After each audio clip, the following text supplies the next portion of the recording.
that thing that is through that? Ooh, this Okay. tongue, this is a little sticky. Yeah, it's a little sticky though. Thank. Yeah, give me a second. Ooh.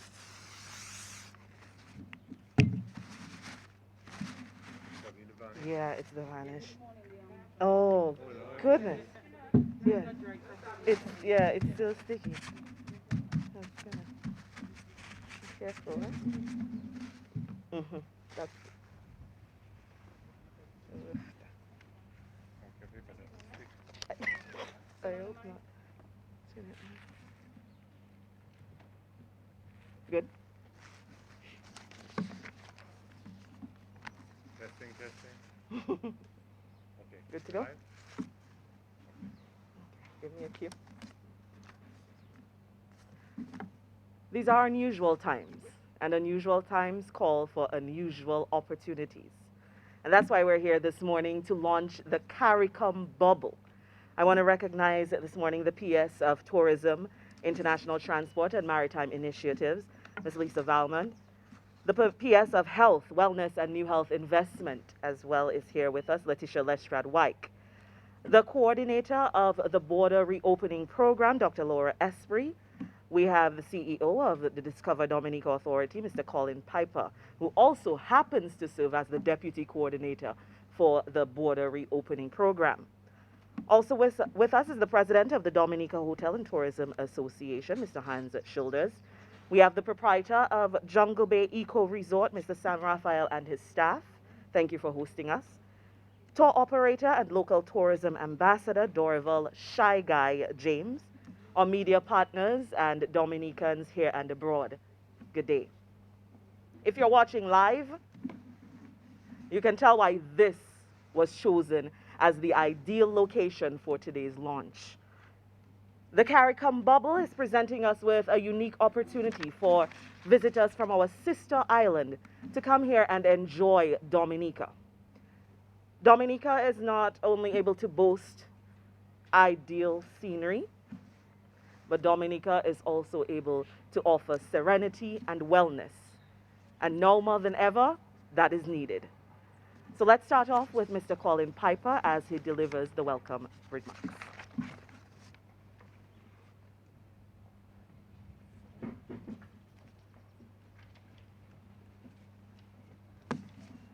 Thank you, Madam Chair. Protocol having been established, welcome to everyone.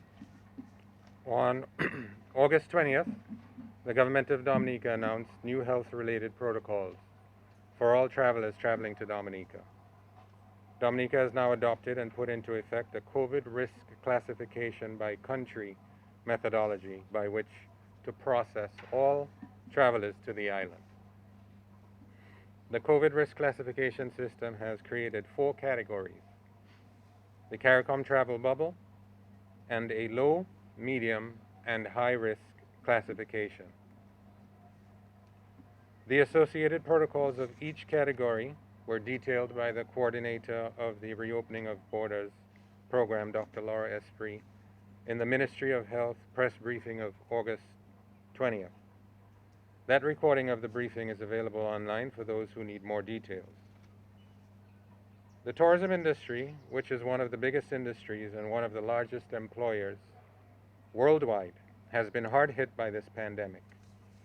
Many nations have battled with it in hopes of containing the spread and establishing some semblance of normalcy and opportunity for livelihood for their citizens. Dominica has been no exception.